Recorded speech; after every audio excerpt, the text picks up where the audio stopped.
G'day folks, here's 10 sophomore albums that are as good or better than their debut.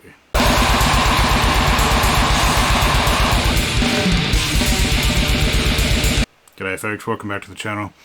Today we're doing a video on the 10 sophomore records, so second albums that are as good as or better than the debuts. This is a competition entry for Dennis from Analog Archives, who recently hit 2,000 subscribers. Congratulations, mate. Good work. His channel's not too dissimilar to mine. Old geezer rambling on about metal mostly, so love it, of course. And yeah, he's he's got a certain style that I really quite appreciate. He doesn't mince his words, and yeah, no edits either. Bloody man can talk. Good work. And he obviously knows his stuff and has a pretty bloody decent collection, I'd hazard a guess. So yeah, we're looking at just 10 albums from my collection that are my favourites, and there's a batch that I'm not doing because, you know, I could pick Autopsy Mental Funeral because it's one of my favourite albums of all time, but yeah, I've already rambled about it in Peaceville. You know, there's plenty of other ones I could ramble on about again. Bolt Thrower, Carcass, The Herod, Alchemist, you know, the list goes on. So I thought, nah, I'll try and do some different ones that I don't usually ramble about, so yeah. So yeah, feel free to leave your own submissions below in the comments. I always welcome a good chat, so yeah, let's get into it. I was going to try not to do all the ones that Dennis did and other ones that I've seen, but I've got to do this one. Kreator, Pleasure to Kill. It doesn't get a great deal better than this as far as thrash goes. So yeah, this is their second album. Obviously, Endless Pain's the first album. Yeah, it never really quite grabbed me. I must admit, I did hear this later, probably after having like Terrible Certainty. So by then it was, I don't know, it was a bit sort of raw, a bit too simple for my taste at the time. I mean, still bloody killer album. Storm of the Beast is a ripper, Total Death. It's still a great album, but this one, Jesus. Yeah, I probably shouldn't really need to say too much, but yeah, this one is just thrash-tastic, you gotta say. Just complete step up in terms of songwriting. Millie just sounds friggin' possessed on his vocals on this. Yeah, this album actually scared me the first time I heard it. I still remember, I was probably told this story in the album covers video, but what the hell. Yeah, I had a tape of SOD on one side and this on the other, and listened to SOD first and was like, oh yeah, this is bloody awesome, nice catchy stuff, and then put this on and was just scared shitless. It was just too intense. But yeah, I mean, I must admit, I much prefer this record version, which is old school one, than my CD version, because this one has like extra bit put at the start of Choir of the Damned, which is the intro track. I don't know, there's all this like electric guitar wanketry at the start, but proper version goes straight into the crows and the acoustic guitar. Beautiful. But yeah, Ripping Corpse, first song, just wipes the floor. It's just total chaos, nasty as friggin' hell. I love the drum sound on this. You can hear the rototoms. It's, I mean, I've seen people whinge about Ventor being a bit out of time, but who cares? Minor quibble. Favourite song's probably Pleasure to Kill, the song itself. For me, that's like proto-death metal pretty much. It's just nasty. And I'm still pissed off.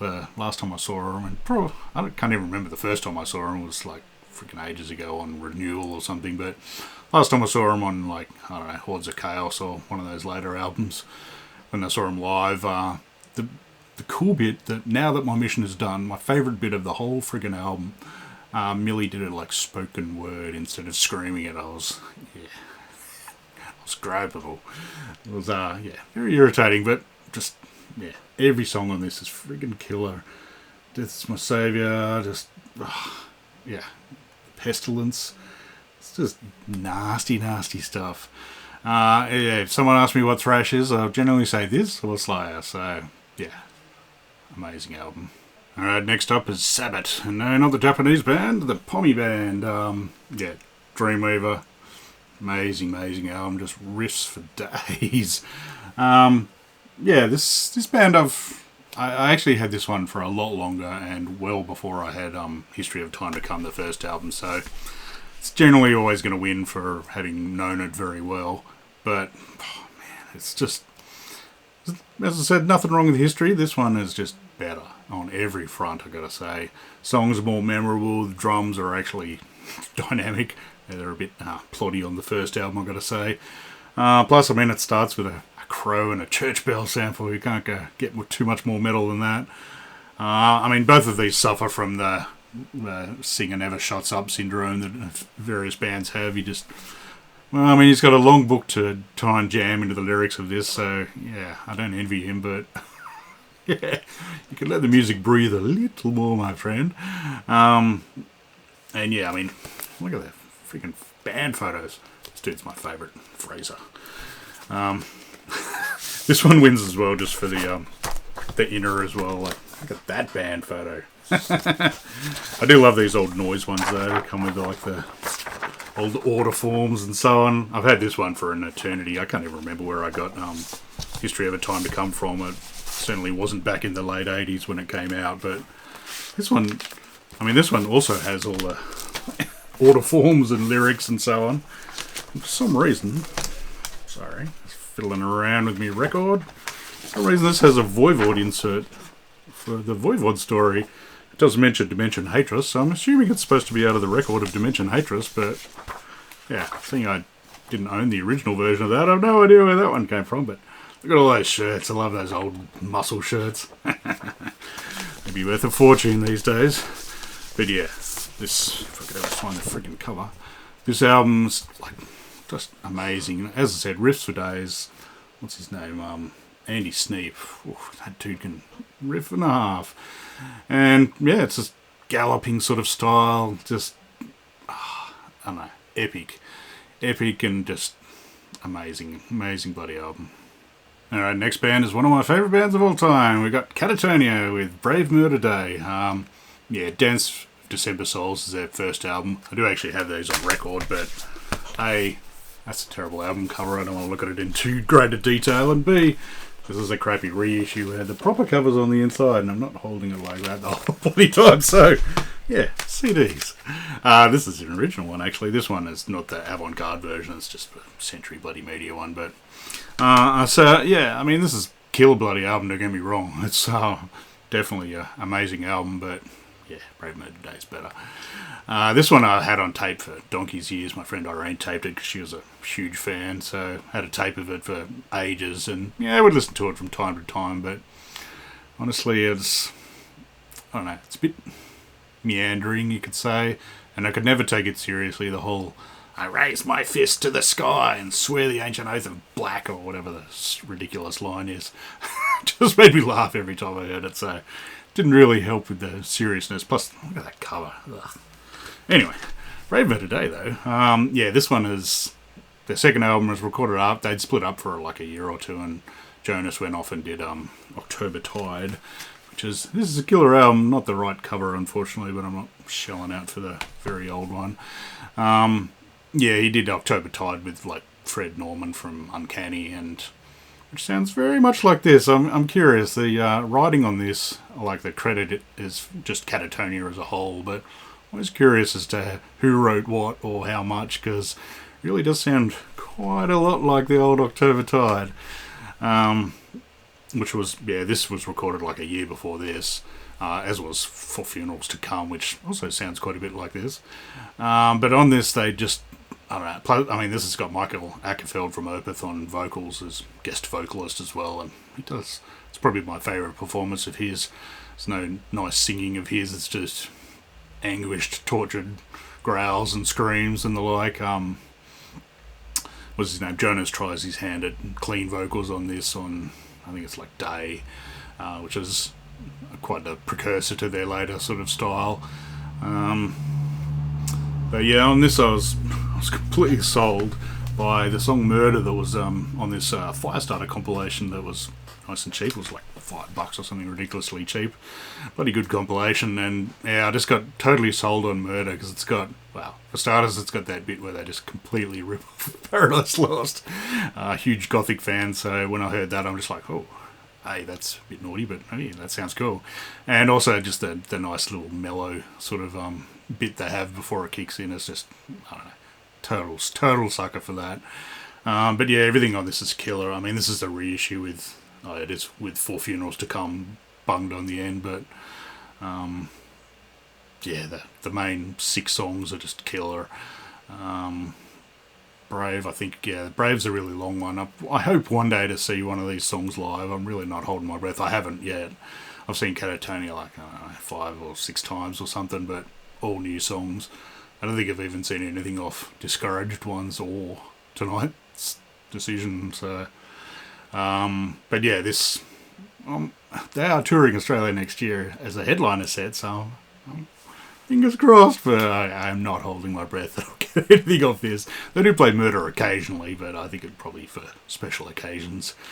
I very much like the album after this, or the EP after this, sorry, Sounds of Decay. That's also with Michael Ackerfeld. That's very similar style. And I mean, I love everything of theirs, really. Like, Discouraged one's the album after this where they went full Cure. Yeah, that's one of my favourites as well. But this one, it's just a lot... It's just a bit more concise than this. It's not as rambling as this. Very to the point, and plus they've just got this beautiful, epic sort of lead kind of bits on both 12 and End Time. 12's like a redone version of Black Erotica, which was on, I don't know, Wrong Again Records compilation of some variety.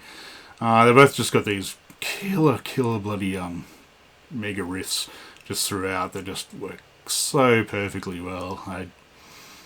I'm quite glad that the new Katatonia hasn't quite brought it back, but it's brought a bit more of that old sort of feeling back to it. They just, yeah, those blokes know how to write songs. So, yeah, just killer bloody album. Highly recommended. Next up we have Anthrax with Spreading the Disease, which is shitloads better than Fistful of Metal, to tell the truth. Yeah, I've never been a fan of this, to tell the truth. It was with their old singer, Neil Turbin, who's alright, but he's just not subtle. There's Joey Belladonna had much better sort of, I don't know if he had a better range, but he had better dynamics. You know, he could go soft and loud, and I don't know, Neil was just all out, you know, balls to the wall style.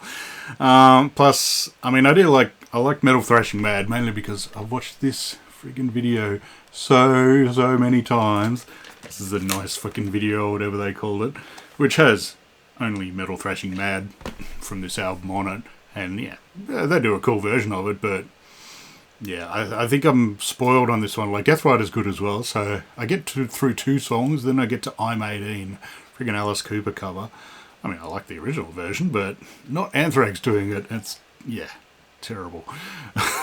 You could say this is definitely not up to scratch of the other, like, Big Four, you know, like, you cannot compare this to, you know, Kill 'Em All or Show No Mercy. No chance. So, we move on to much better Spreading the Disease. This one, you're wondering why I've only got a cassette. It's because that's all I actually own of this. And this is podgy Indonesian bootleg that I bought in Indonesia in like 1989. Comes with a full colour inner and everything. It's still good, but I seem to recall, I mean, I haven't listened to it in like 30 years probably, but yeah, probably should get that on record at some stage, but hey, what the hell. Yeah, this is just, every song's a banger on this, really. It's got a variety of style. It's got like fast songs like Gung Ho, slow bangers like The Enemy, and then Armed and Dangerous is, you know, kind of ambitious, you could say. There's quite a lot going on that. Favourites are probably, you know, the classics, AIR, Madhouse, Medusa is another bloody awesome song. I've always been a huge fan of Charlie Benate's drumming, and on this it's just way better than Fistful, especially on like, was it Stand or Fall and Gung Ho. It's just crazy double bass. But yeah, and plus this has more mosh parts, like their SOD sort of style bits that they had on this and Among the Living. So yeah, it's just killer friggin' album. I really do need to get this on record, I think. And also, I'll just say, amusing part of this is my Fistful. This is an official reissue, and for some reason I wouldn't be too happy if I was what's his name, Jan Turbin and Neil Turbin and Dan Lilker. Yeah, it's like a picture of, what's his name? Short guitarist and Frank Bello. Denny Spitz, that's the word. So, yeah, it's fairly obvious. Yeah, much, much superior. Alright, next up might be a controversial choice, because I've got plenty of mates that like the first album way more than the second, but for me, number one is number two, Bethlehem, Dictius to Necare. I like that way better than Dark Metal, the first album. I mean, I very much like Dark Metal. It's still a good album, but I got that around the same time as I got the third album, Suicide, which is already the sort of more mature style of theirs. And this one just always sounded a bit kind of dull, I gotta say. I know it's doom and it's sort of supposed to be depressing and so on, but it just kind of drags in parts, to tell the truth. I mean, I still listen to it and I still enjoy it quite a lot, but yeah, I think they were still finding their style on this one. And yeah, they sure as shit found it on this bloody album. Holy dooly. As I said, I didn't get this until way later. I think I might have even had Alexander Velt before I finally got around to checking this one out. And yeah, I was just blown away immediately by the vocals. I mean, it starts with him like screaming. This is had a guest vocalist on this album, Land Furman from Pavor, another fellow German band. And yeah, he just goes to town. I mean, the original vocalist, Klassen, and he had a great voice, a good mix of sort of growls and screams, pretty standard sort of style. Yeah, it worked very well, but this guy's just crazed, totally over the top.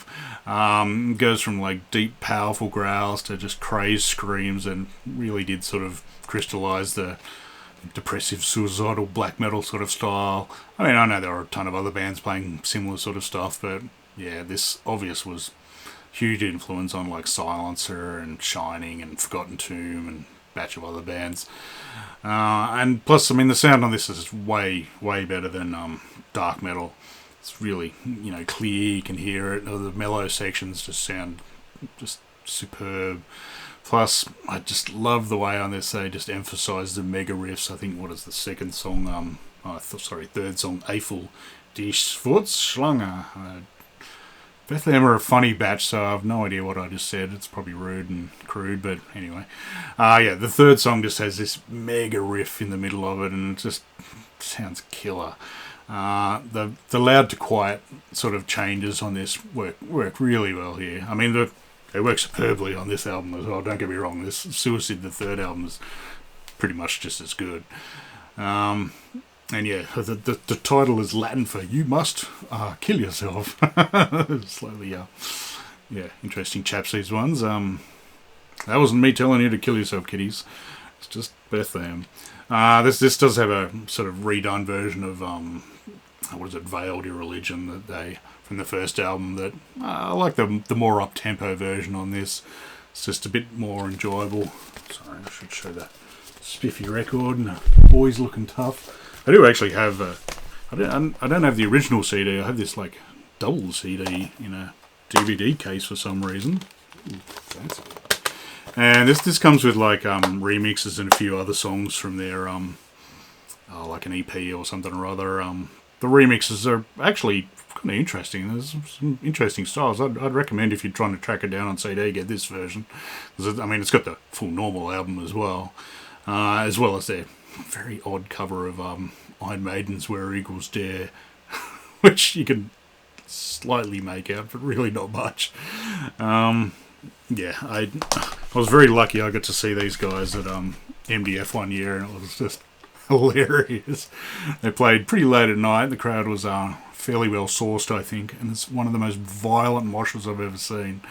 And thing is that they played mostly this and Suicide songs, and they do have a lot of those sort of crazy black metal, or not even black metal, but dark metal sort of style, to then cut to 10-15 seconds of mellow bit, and the crowd just kept moshing, going crazy. But it was just nasty looking mosh. I was like, yeah, I'm not going in there, I don't think. But they were killer. I mean, it was with some random singer. I can't even remember who it was, but they sounded bloody awesome. I was very happy to see them. But yeah, one of my favourite, well, probably my favourite dark metal band, because they coined their own style. But amazing album. Alright, up next is the mighty Iron Maiden with Killers. It's embarrassing to admit, I don't actually own the first album on anything official at any rate. And yeah, I'm also not the biggest fan of the Paul Di'Anno era. I mean, the music's killer. His vocals never quite did it for me. I'm more a Bruce man, I got to admit.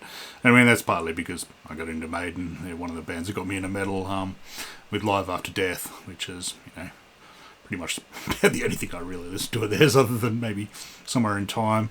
So I am used to 2 songs mostly off the first album, Running Free and Iron Maiden, the song.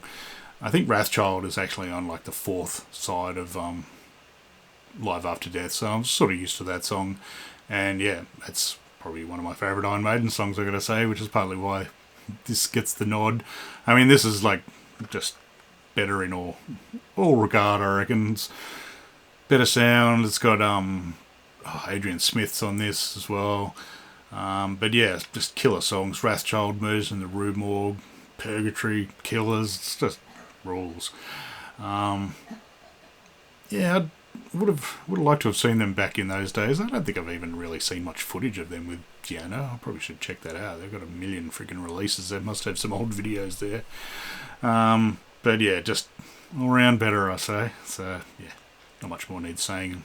It's Iron Maiden. Up next is a very non-heavy metal band. We got Dead Can Dance with Spleen and Ideal, which I think is better than their first self-titled album, Dead Can Dance. I mean, don't get me wrong, this is a great album as well. They kind of started as, I don't know, like a goth, post-punk sort of band. So yeah, this is very different style to their later stuff. Still had the interesting sort of percussion-y stuff, including the Yang Qing, but really not a huge amount of hint at their future sort of directions. It's kind of weird for me going back to this one because I started with Into the Labyrinth, which I bought in America on my first trip over there, mainly because they were mentioned in the thanks list on the Disembowelment album. So yeah, that going back to this era was like, oh, okay, that's not quite what I was expecting. Neither vocalists really quite come into their style on this. The crooning's not quite as croony or smooth, and it's just a bit muted, you could say. I mean, Lisa still sounds pretty amazing on this, but not the heights of like Serpent's Egg or even the wild, crazy sort of style of Into the Labyrinth. Frontier's a really good Lisa song on here. I think Ocean's a pretty bloody good one as well. So I mean, still killer album, but it really does have that Cure sort of sound with just really loud bass and dreamy kind of guitars. But this one is just, yeah, they're finding their form on this one. It starts with the epic De Profundis, with Lisa just sounding powerful and amazing. It's got some nice sort of guest soprano kind of vocals on here as well. It's a bit different. I mean, they're a strange band because their styles really don't necessarily merge all that well together, which is probably why they don't really sing together all that often on like the 2 main people in the band. But yeah, this is just much more ethereal. It's just dreamy, lovely sort of stuff. Circumradiant Dawn's another great Lisa one. Still got a few sort of older goth rocky sounding ones like Cardinal Sin, but they've added in a bit more, classical sort of style to it. And yeah, this is one I actually reached for, not quite as much as some of their other ones, but yeah, probably a lot more than the first album and more than a couple of others really. My favourites are probably Serpent's Egg maybe, or the live album. That's just killer stuff. But this one, yeah, the sound is just so much better. I don't think it's this one. I think after this they moved to his studio in Ireland that he had in an old church or something or other, and yeah, they go from strength to strength after this. But this one, killer bloody album. Up next is a definite winner for their second album, Immortal, Pure Holocaust. Just wipes the floor with the diabolical full moon mysticism. Yeah, don't understand the love of this album. I mean, it's not terrible, but the sound is just crap. This is like the worst Python Grieg Hall production that I reckon I can think of, really. Maybe they just had no budget, and yeah, it's just not fast enough. It's got a terrible phaser sort of effect on Cold Winds of Funeral Dust that just makes me laugh every time I hear it. I mean, the songs are still pretty good, but they're not this. This is just on speed by times 100. This is just ridiculously powerful album. I must admit, I got this well before I ever heard this, so I was very used to the speed and ferocity of this album, so that's probably why Diabolical just doesn't really match. This is actually one of the very early sort of this, I don't want to say second wave black metal, but later era 90s black metal that I heard. I mean, I got like A Blaze in the Northern Sky when it came out, but I taped this and Ergo Karma, the second Impaled Nazarene album, from an old store in Canberra where you could like rent a disc, it was called, so you could borrow CDs. So yeah, I taped those two albums and just listened to that over and over. So I've heard this a lot of bloody times. But yeah, it's just much better production, way faster. The tremolo riffs just shine through, especially on, what is it, a sign for the Norse hordes to ride. It's just fast. Abath sounds way better, and his vocals just cut through massively more, because he's a bit kind of muted sounding on this, really. And amusingly, another kind of embarrassing thing to admit, I had this for ages before I finally got around to listening to Bathory, Under the Sign of the Black Mark. And just as soon as that came on, I'm like, holy shit, bloody Immortal just stole everything off Bathory. But yeah, I love this freaking album. I don't care if it's all stolen, who cares? They do slow it down occasionally for as the Eternity opens and the sun no longer rises, although it speeds up with the classic bit of I believe in desecration. And they did follow up with this, and I only really got this out so I could show this ridiculous album cover. And oh no. Oh, the gatefold does have that classic face of Demon Az. Sorry, I shouldn't laugh. But hey, it's pretty ridiculous, really. Yeah, just amazing black metal album. Just definitely one of my favourites, and easily way better than Diabolical. Next up is some gore grind with some not very charming album covers, so if you're a bit squirmish, you might want to fast forward this bit. But at any rate, for me, the second album of Dead Infection, Chapter of Accidents, is a lot better than Surgical Disembowelment, the first album. I do have this on record, but who wants to look at that album cover of that, like 12 inches wide? First album, still bloody killer, don't get me wrong. Love it. It's great. The old vocalist has a good sort of deep style, but songs are just a bit long, and this has Jaro, the singer, and he's the new singer, and he's just ridiculous on this. So powerful, so over the top. This is just much punchier, has better sound, no songs over like 3 minutes. It's just short and sweet and to the point. It starts with From the Anatomical Deeps with just most ridiculous couple of roars from Jaro. I mean, I think he has some level of pitch shifters on some of his vocals, but not all of it, I don't think. So, yeah, it's just crazy stuff. I think Airplane Catastrophe is another highlight. It's got sort of groovy kind of start, and then this just bass rumble, and then blasts. This is very, very fast in parts, but again, catchy as hell, but fast and just brutally heavy. Nasty album. This is a reissue version of this. I think the real cover comes with, like the original one comes with a nice censored cover that I kind of would prefer to hold up than this bloody awful thing. But at any rate, it's just nasty gore grind, just intense stuff. This one's got like various covers and stuff, including Consequence. If you're a gore grind band, you got to cover Consequence.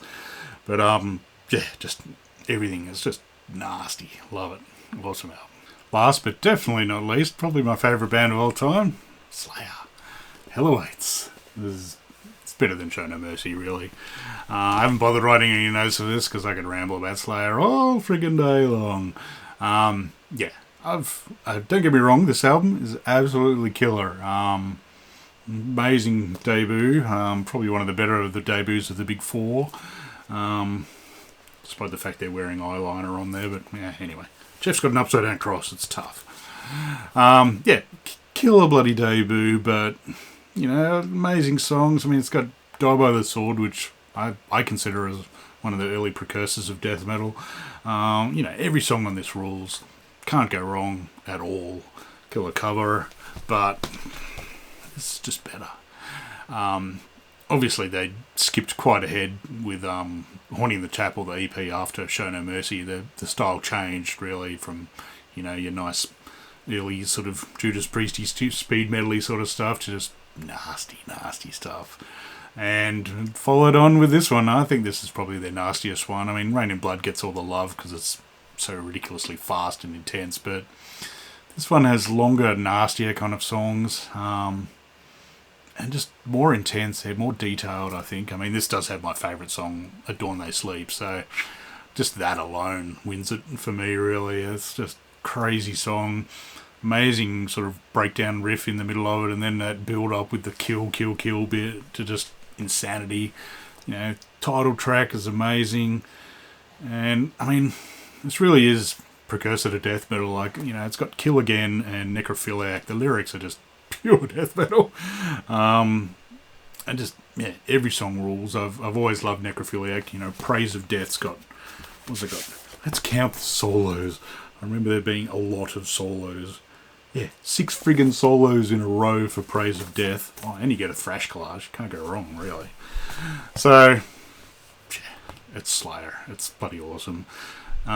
Interestingly, like, pretty much all 4 of the, you know, big 4 thrash bands, their second album is easily my favourite. You know, Ride the Lightning, Spreading the Disease, Peace Sells, although I do kind of like So Far So Good quite a lot as well. And, yeah, this is, I don't know, I switch between this and Rain in Blood as my favourite Slayers semi-regularly. Depends on what's the last one I've listened to, probably, but this one is just nasty. Love it. Just perfect bloody album. Intensity, you know, Lobato sounds a hell of a lot better. It's got your screams on it, and just, yeah, At Dawn They Sleep. Yeah, I would not want to live in a world that did not have a Hell Awaits. So yeah, this is one of the greatest for sure. So there were 10 sophomore albums that are as good as or better than the debuts. This was a fun little task to do, to tell the truth. I enjoyed putting together this list, and there's a couple of weird ones that I was like, I assumed I liked the second one more, but you know, stuff like Impetigo and yeah, even Black Sabbath. People list Paranoid, but when you look at the first album, it's got Black Sabbath the song, it's got The Wizard, and it's got NIB, so how can you not pick that? So you know, there's a good batch of debatable ones for first and second, so I enjoyed doing it, and congrats again, Dennis. You're doing great, mate. I really enjoy your videos. So yeah, thanks for watching, and feel free to leave your lists below in the comments, and yeah, I'll see you soon. Cheers.